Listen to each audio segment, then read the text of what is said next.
On a sweltering night in Memphis, something unprecedented happened that would change the course of music history.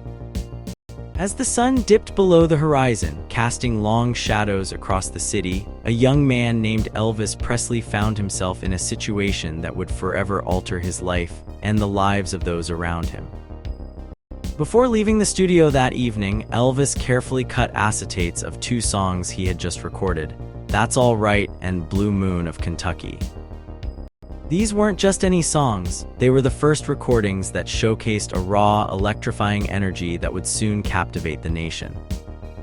That night, Elvis returned home to his mother Gladys, who was always waiting up for him, no matter the hour. As they sat together, the record spinning on the player, something magical happened. With the echo of his own voice, Elvis sounded different, clearer, sharper, as if he had unlocked a part of himself he never knew existed. It was as if the walls of his small world were crumbling, revealing a path to stardom. When Elvis emerged into the bright lights of his mother's living room, he found Dixie, his girlfriend, sitting in stunned silence. The record had just gone on air across Memphis, and the radio waves were alive with his voice. People were talking, whispering, and marveling at the sound coming from the speakers. To Elvis, it felt like he was living a dream, one that had been unfolding over the past 3 years since he first dreamed of becoming a singer. The news spread like wildfire. "That's All Right" and "Blue Moon of Kentucky" became instant hits in Memphis, topping both the rhythm and blues and country charts. The band, a mix of blues and country, found themselves in a unique position, appealing to both worlds. For Elvis, the thrill was walking down North Main, watching people buy records and hear his songs on jukeboxes. The record sold 6,000 copies in just a few days, climbing to number 3 on the local chart. To Elvis, this success felt different from the fame he'd imagined. It was personal, tangible, and it resonated deeply in a city that embraced him. But fame, even in its early stages, came with its own set of complexities. While international stardom was still a distant dream, Elvis could sense the weight of it all.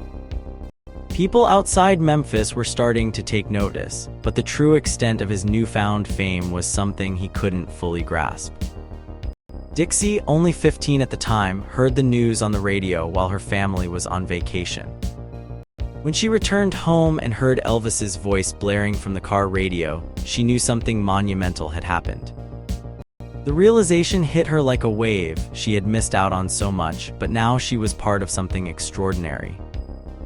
Her thoughts of marriage, once a distant dream, were suddenly overshadowed by the reality of Elvis's rapid rise. Back at Sun Studio, the small office where Sam Phillips worked, the atmosphere was electric. Sam, the visionary behind Elvis's early recordings, gathered the band members Elvis, Scotty, and Bill for an urgent meeting.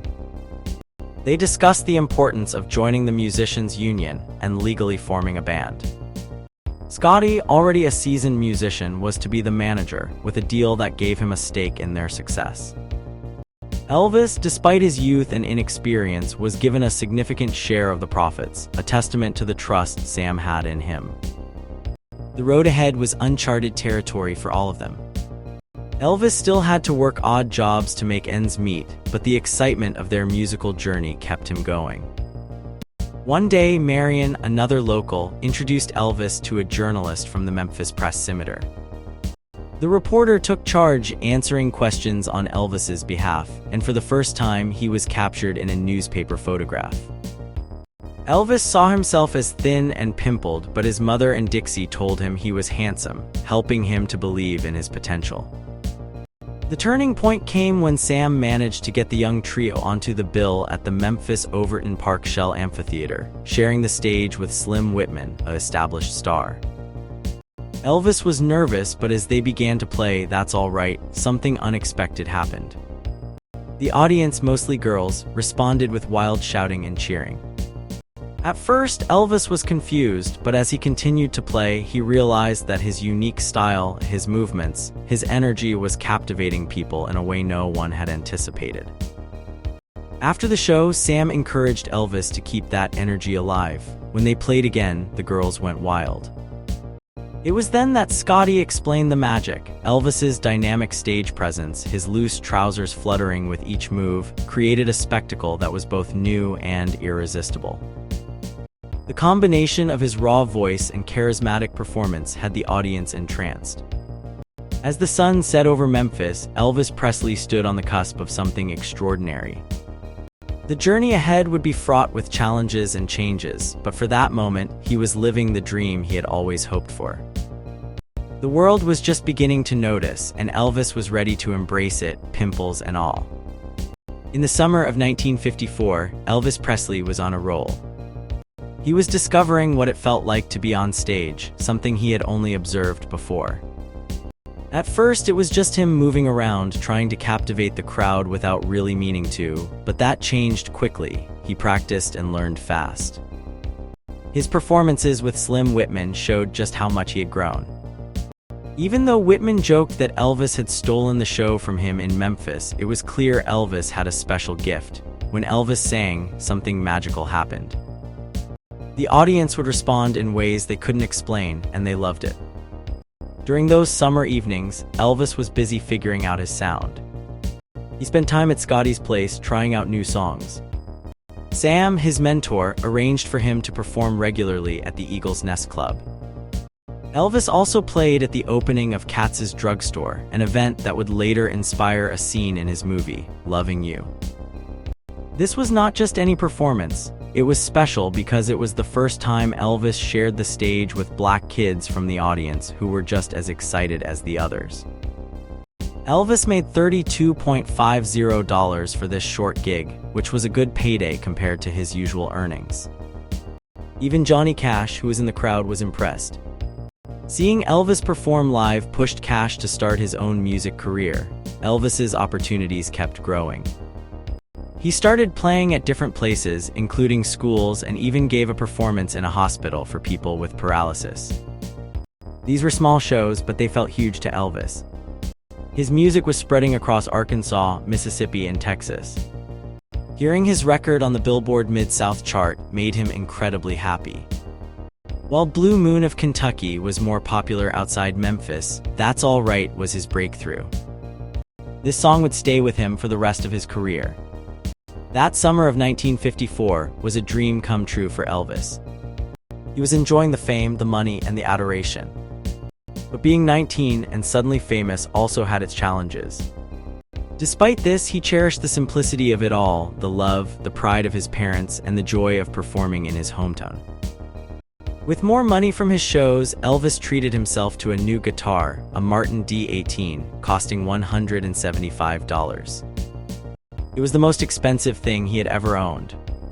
He had it engraved with his name, a symbol of his newfound success.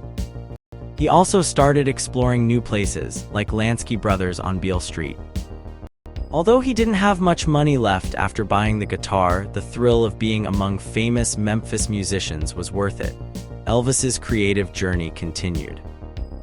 He started experimenting more with his music, blending different styles like R&B, country, and ballads. This experimentation was happening in the Sun Records studio, where he was learning to be a true innovator. Sam Phillips, his producer, and Scotty, his friend and guitarist, supported him every step of the way. Even Marion, who helped write lyrics and took care of Elvis, played a vital role. One Saturday, Elvis and the band went to record a new song, Good Rockin' Tonight, along with another hit. They made do without a drummer, using a guitar case to mimic the sound. This resourcefulness was a hallmark of their early recordings. Elvis's confidence was growing rapidly, and he was becoming a true musical force, inventing what would later be known as the rock star image. Getting a chance to perform on the Grand Ole Opry was a dream come true for Elvis and his band. It was a big deal, a chance to perform on a famous radio show in Nashville. But when they arrived, they were surprised by the modest size of the Ryman Auditorium. More shockingly, the Opry organizers were puzzled by their small band setup, expecting a full group. Scotty explained they were just Elvis and his friends. Despite feeling out of place and not receiving the expected crowd reaction, Elvis tried his best. However, the experience left him feeling a bit disappointed and even mocked by a staff member who didn't believe he had a future in music. This was a harsh lesson for Elvis, but it wouldn't stop him. He knew that not everyone would like his music, and that was okay. As Elvis continued to navigate the music scene, he faced more challenges. The Opry, despite its initial skepticism, invited him back multiple times after his success, but he never returned. Elvis's journey was just beginning, filled with more learning, growing, and making music that would change the world. Elvis Presley's journey from a young man working at Crown Electric to becoming a sensation was nothing short of remarkable. His parents, Vernon and Gladys, watched with a mix of pride and worry as their son's career took off. They had always struggled financially, and the idea of Elvis leaving his job to pursue music was unsettling for them. Vernon, who valued a steady paycheck, was particularly concerned. He had his own back problems and relied on Elvis's earnings to help support the family. Gladys, on the other hand, was excited by Elvis's newfound fame, but feared for his safety in the wider world. She worried about him associating with the wrong people and wanted him to stay close to home. Despite these concerns, Elvis continued to perform, often taking money from his mother's pocket to help her feel more confident and presentable. Gladys took pills to manage her weight and keep up with the fast pace of life, believing they would make her look better for her son's friends. Elvis, aware of his mother's struggles, sometimes took her pills to help her feel more energetic, though he disliked alcohol and avoided drinking. As Elvis's success grew, so did his mother's fears. She wanted him to settle down and marry Dixie, another young fan who was captivated by his performances. Dixie, however, was wary of the attention Elvis received and the reactions it provoked from other girls. Though Elvis tried to downplay the attention, he secretly enjoyed the excitement it brought. Elvis's relationship with his bandmates, Scotty and Bill, deepened as they left their day jobs to focus on music together. They formed a trio known as the Blue Moon Boys. With Sam's help, they landed a spot on the Louisiana Hayride radio show in Shreveport, Louisiana, a significant step in their career. This show helped them reach a wider audience across the South and Southwest. Life on the road was challenging but rewarding. The trio would travel to Shreveport in Scotty's wife's reliable car, staying in budget hotels along the way. Though their pay was modest, Elvis earned $18 per show, while Scotty and Bill got $12. They knew the value of the exposure the hayride provided. Elvis's fame was growing rapidly, and with it, his influence on young fans, particularly girls, became evident. He embraced their excitement, often playing up to it on stage. However, this attention also brought new challenges and temptations. There were moments when his flirtations with fans turned into something more, leading to feelings of guilt afterward. Years later, when asked about marriage, Elvis joked that his closest brush with it happened just before he started singing. In truth, he had serious feelings for Dixie, but he was also aware of the attention she received from other fans. Despite this, his relationship with her was genuine, and he genuinely loved the excitement of performing for her. As Elvis's career soared, his family and friends adapted to the changes. They learned to navigate the complexities of fame, all while holding onto the values and love that had brought them together in the first place. Elvis's journey from a young man in Memphis to a music icon was just beginning, filled with more challenges, triumphs, and lessons along the way.